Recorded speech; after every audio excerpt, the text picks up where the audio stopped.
whether it's your physical health or it's this idea of creating, adding value, whether it's, this mindset of now I'm just a person that rests, whether or not it's those or another, social construct that you're seeing play out in your life. I want people to hear that, you're not even close to being over. And here's why. Because this group of retirees, the people that quote unquote are retiring all over, the baby boomers, are the most powerful group of people the world's ever seen. However, if they buy the social construct, if they buy this idea, that lie, that they are less than and less than important, we society misses out in a big way. That was Ben Taatjes talking about the dangers that the world faces if retirees unknowingly follow what we call social constructs. Hey everybody, Jared Sebesta here, co-host of Retire Repurposed. Well, on behalf of Ben Taatjes and myself, thank you so much for joining us here today. Well, if you haven't noticed by now, and maybe you're new to the show and not totally familiar with our platform, we spend a lot of time encouraging retirees and pre-retirees to unlearn things, unlearn how they perceive the point of their retirement, unlearn what they've been taught about their own life and how it should be lived out post-career, unlearn how they view their money and their wealth, unlearn the noise that tells them that they are less than because they reach a certain age or now no longer work. Well, today is yet another one of those shows. Merriam-Webster Dictionary defines a social construct as an idea that has been created and accepted by the people in a society.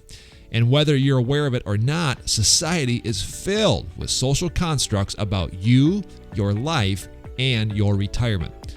In this podcast, Ben Taatjes is going to cover 3 distinct social constructs that, if followed, will steer a retiree off course from truly walking into God's fullness for their life. Enjoy this episode. Hey folks, and welcome back to the show. Jared Sebesta here. We're so glad that you are joining us on another episode of Retire Repurposed. We've got another dynamite show on tap for you today. I know I say that every single week, but this is going to be a great show. We're going to talk about destroying social constructs. We're going to talk about what those are, and we're going to give you 3 specific social constructs that you may be unknowingly following. So we're so glad that you're joining us here today. Our Facebook group continues to grow. I encourage you to go check it out. Go to facebook.com, search Becoming Repurposed in Retirement. There's a growing community of people that refuse to accept the typical American dream retirement. It's also the best way to connect with us here on the show. So if you hear something, if you hear a book, if you hear a quote, many times that content gets posted there. If you want to stay connected with us outside of this podcast, Facebook is a great way to do it. Go to facebook.com and search Becoming Repurposed in Retirement to join this growing community of people that refuse to accept the typical American dream retirement. All right, Ben Taatjes joins me on the show now today. And last week, Ben, we talked about some limiting beliefs. And I think that today's show is going to be an extension of last week's show. But again, a limiting belief. We're talking about social constructs. What does that mean, and how does it tie into last week's show as well?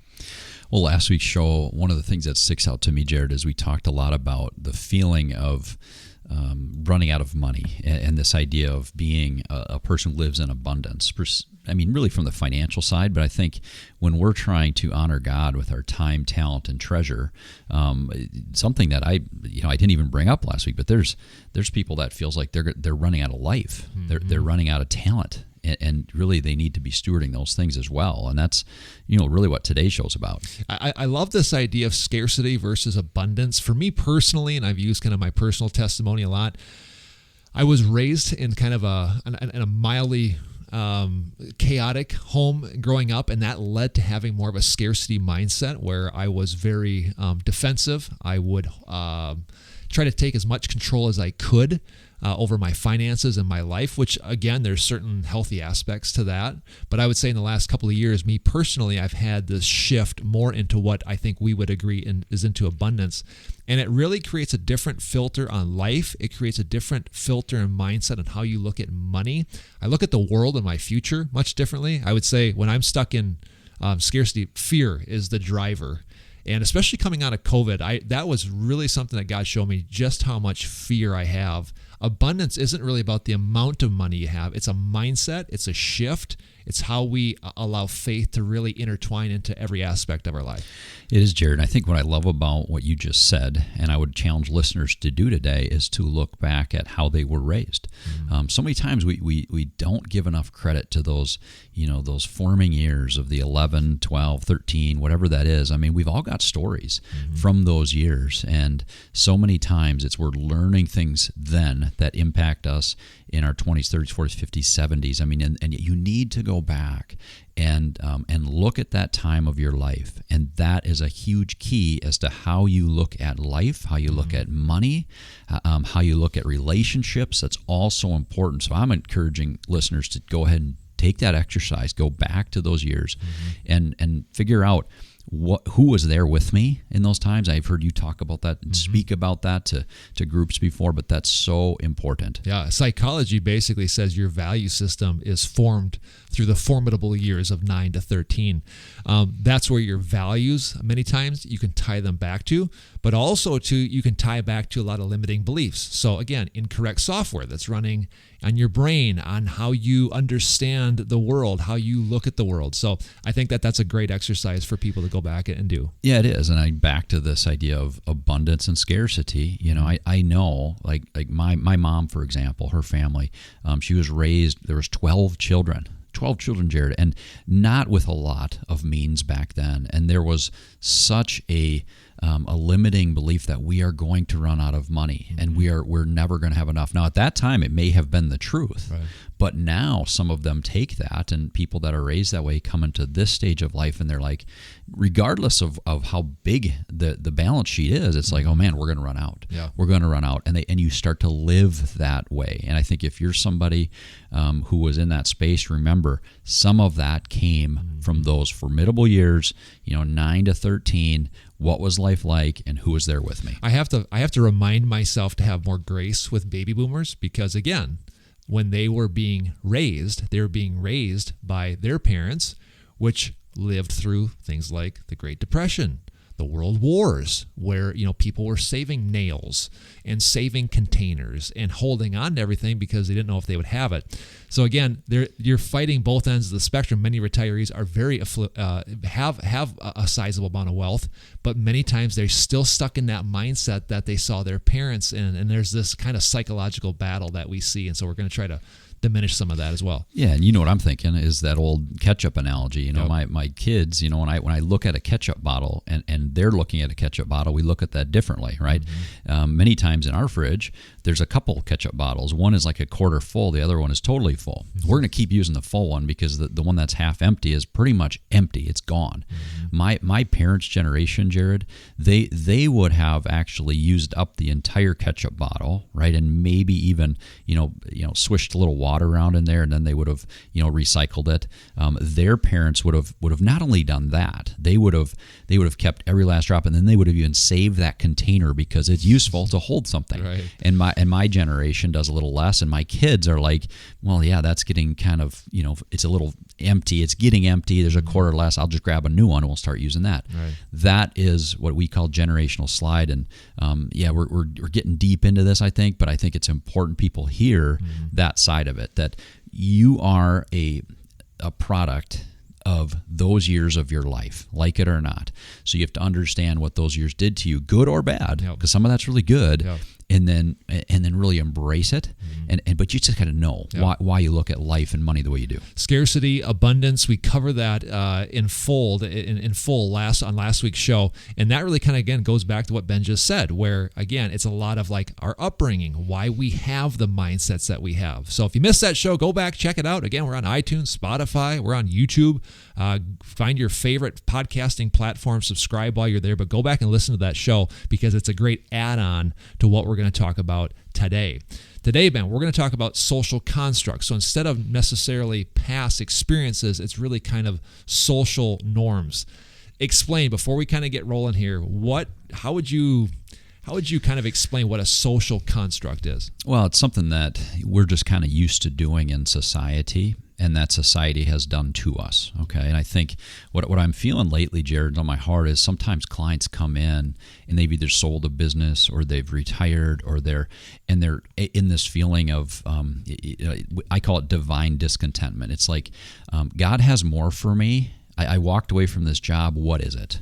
Like there should be more to life than this. And Ralph Waldo Emerson says he kind of explored this idea in his book, and he called it divine discontentment. That's where I came up with that. And then Dan Miller in the book 48 Days to the Work You Love talks about this further. He says discontentment stems from a mismatch between, and this is the quote, who we are and the work we are doing. And he goes on to try to help people fix the work they're doing and say, there's certain things at your job that make a job worthwhile. I look at it from the lens of a retiree, like I always do, because they're who I'm working with. And I say, if you're not working and creating and you're feeling as if life is changed, you've bought into the social construct of life is not over, but it's hey, I'm done working. Yep. That is going to impact how close you feel to God. It is not in the Bible for you to not work or not create. Yeah, I love that quote because I can relate to it, and I think so many people can relate to it, where there's a disconnect with how we are created and the work that we're doing. And we're gonna cover 3 specific social constructs. I think we could probably add a 4th into there, and this would be it. Work is bad. The world. The society has told us that work is bad. Once we can eliminate work out of the life equation, then we're winning. But again, that doesn't connect with our soul because it may create a disconnect or a discontentment between how we were created and then the work that we're doing. So right off the bat, we're almost adding a 4th one to the mix. But speak to that for just a second. Yeah, we got to go back to that quote, right, Jared? I mean, there's a discontentment really comes from a mismatch between the work we're doing and who we are, right? So many times work starts to feel as if it's a bad thing. Well, sometimes that's because you're in the wrong line of work. That's another story. You're not using the passions, but sometimes for retirees because you're not working at all. And God made you to work and create. So again, I'm not anti-retirement. Don't hear that.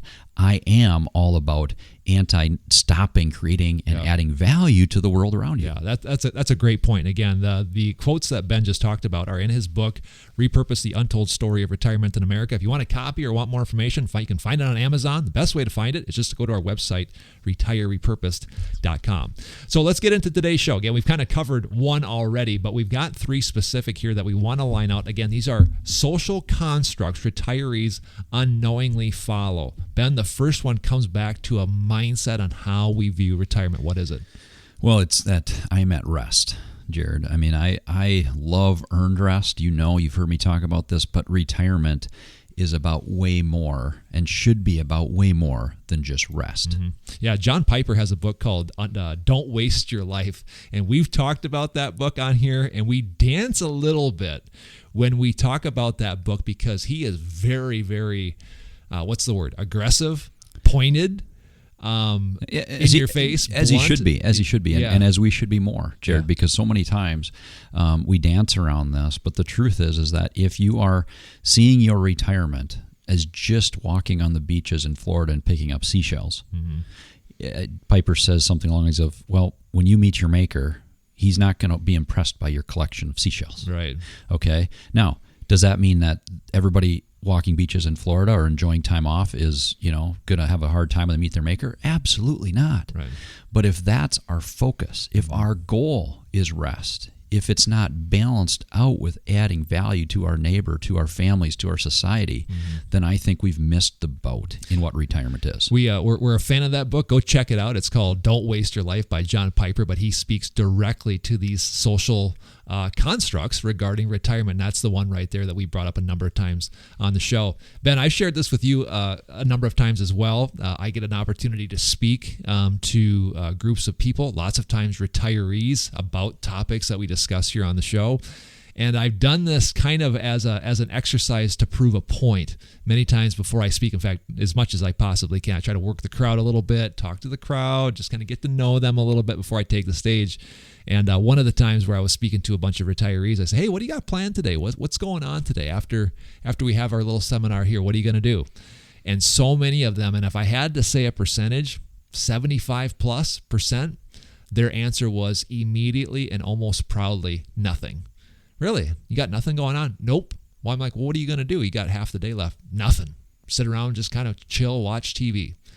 Again, is that a problem? Resting? No. But I feel a social construct is the more of very little that we can do, the more that we are winning in this phase of our life. Yeah, it almost sounds to them like a badge of honor. Mm-hmm. Like, hey, this is my life. I don't have to do anything. And that's where I have a problem when I hear that, right? And the most successful the people that I know that have retired the best, I ask them what they're doing. They're like, oh, I got this going on. Absolutely. I got that going on. I mean, I was just sitting with a lady who was just telling me all of the different things she was volunteering for. And again, this is not a show that says you have to volunteer all the time, but you need to stay involved. Sometimes some of the greatest businesses, the greatest value creations come well into your 60s. God has more for you than just rest. He worked 6, rested 1. He modeled this idea of rest for us. We should be able to say, I worked a hard career. I need some Sabbath time and then figure out what's next. But in that, you have to realize you have to add value to the people around you, or you will feel that divine discontentment that we talked about. Social construct number 1, we're myth busting here. I'm at rest pretty much for the rest of my life. The second one, we've alluded to it a little bit here already, but it comes back to this idea of adding value. Yeah, I think sometimes people think creation is over, right? This idea, hey, I hit 65 is the number at which I'd retire, and I'm done creating and adding value. And I got to tell you, Jared, I think creation, I believe that creation, we had the creation 6 days, and then God stopped creating, and he said, now you continue to create. Adam, let's do something amazing here with what I started. And God uses each and every one of us to do that today. I believe entrepreneurs, business owners, even people who are just regular blue-collar jobs, when you create something during your day, and you specifically, if you tie it back to some person, right? I built something for them. That is how you live a fulfilled, satisfied life. And that's very hard to do, Jared, when you accept the social lie that now you're done creating because you're retired. I think that combined with the mindset of scarcity, now it's really, really, really tamped down. I talked about this last week.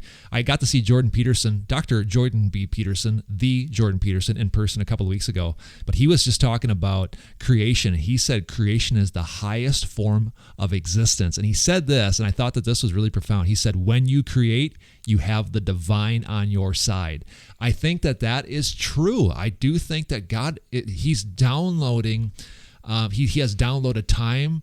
He's downloaded talents, treasures, ideas for you to steward, going back to the parable of the talents, for crying out loud. Like, use those things to create for other people. When we are doing that, we are like in alignment with his purpose for our life, and that's the whole point. Ben, talk about some of these people that you met in Tucson not too long ago. They were well past retirement age, that we would consider retirement, still creating on a daily basis. And super vibrant, Jared. I think that's key, right? So when you meet these people, and I would challenge you to ask people, hey, what are you up to? What's exciting for you? And I was doing just that with some of these individuals. And yes, they were all in their 60s. What many people say, oh, that's the end, that's the retirement age, right? And they didn't. The word retirement never came up. It wasn't like, I'm kind of done, I'm slowing down. Now, is there some transition of businesses? Is there some transition of roles and responsibilities? Yes, and that's just fine. That's great. But they weren't done. They were still plugging in, and very much part of the companies they've created, very much part of their families that they are now being moved into. That's their new kind of role, is being part of really helping their families. They're part of their communities. That is what makes somebody really live a fulfilled, great retirement, is keeping that creation in their life. You said that they were in their 60s and 70s. Many of them had dozens and dozens of patents.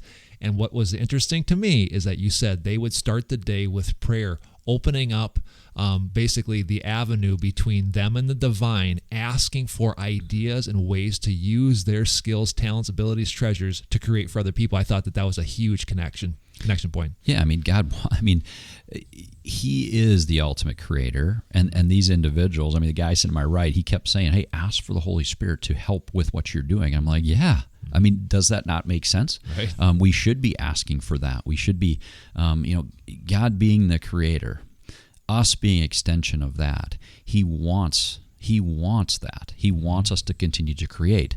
And guess what, right? The enemy wants the exact opposite. Absolutely. John 10:10 says the enemy comes to steal, kill, and destroy. I can't really think of a more polar opposite way to look at things. And again, I don't want to suggest that there's probably a spiritual battle. I'm sure there is to some extent, but the enemy wants you to not create. He wants you to buy this social construct that, hey, it turns 65 and now it's over. And Ben, you've talked about how in many companies that you've seen even lately, they make you leave or resign at 65. Yeah, I was visiting with a client in a very high-power attorney group, and it was like, well, hey, I'm almost 65, and that's my exit. I'm like, excuse me?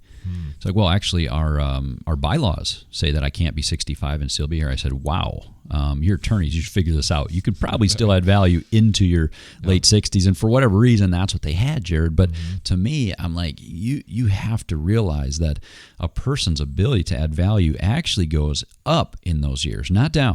It can go up because you have that wisdom, right? You've got the experience. You've got so many things going for you. And I continue to believe that the most powerful group in society today is that group. Yeah. Now, followed closely behind this really younger generation who's mentored by that group, right? So that younger generation is still incredibly powerful, but they need the people in the older generation to bring them up in a way that says, yes, we can do more. We can create a change in our country because we've seen what this country can be, right? You maybe have missed some of that with all the baloney going on lately, but here's what I can see it being. We need to take you and your talents and abilities, because you're great kids, but you need to be mentored by people like the people I'm talking about. Yeah, I think it's just a great point. And so I would just challenge our listeners, again, not that everybody needs to go out and start creating patents and all that stuff, but think about ways that you can create value. Ways that you can use your God-given skills, talents, and abilities, your mind, and ask for God to give you ideas on ways to create, because it is not over, certainly not after you turn 65 and when you retire. The last one we're going to talk about here today, Ben, and this is something that is near and dear to my heart, but it's really about the act of retirement and how that ties into our physical health. Yeah, Jared, I believe that the act of retirement has more to do with aging than the age you're actually turning. So if you're turning 65 and you do retire, far more impactful on your health, your physical and mental health, is the fact that you just accepted that you are now old. I believe that without a shadow of a doubt, and I've seen it play out time and time again in clients' lives and retirees' lives and people, because, again, they've accepted the fact that now I'm old. Yeah, and that's the social construct, is that once you retire, once you turn 60, 65, or whatever the age is, that you are now old, and therefore what you've done to your mind is now you've said to your mind, now start acting like it. And that goes back to your point where the act of retirement is more detrimental to your physical health than actually retiring. This always comes up whenever we talk about this. We had a guy by the name of Scott Thoma on the show a number of years ago, and he writes a senior perspective article every single month, and he goes and finds these older folks who are doing really cool things. And I said, Scott, what is the thing that, what's the magic pill that they're all taking? What are they doing? What are they saying? How do they think? And without hesitation, he goes, Jared, these people, many of them approaching or older than 100 years old, still very vibrant and creating value and living a vibrant life. He goes, they just have never accepted the fact that they're old. And I guarantee you can think of people like that. You can think of people who they just don't act their age, which is a good thing. And then there's people on the other side of the spectrum who are maybe not even close to retirement age, and they're kind of starting to throw in the towel a little bit mentally and accepting that they're getting older. Man, that is that is so detrimental to our physical health. So again, we're trying to bust this myth. Just because you're tired doesn't mean that you're old.